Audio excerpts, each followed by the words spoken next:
we have been in existence doing what we're doing here at your college for going on 20 years. We've been doing this, teaching at various institutes of learning, high school, elementary schools, colleges, and universities.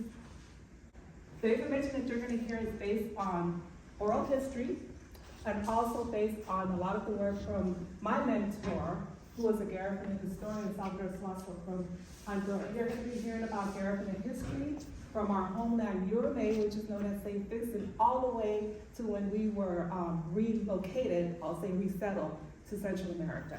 Uruguay St. Vincent is the name that the Garinagu Garifuna people homelands is our native language. That's our homeland and our native language.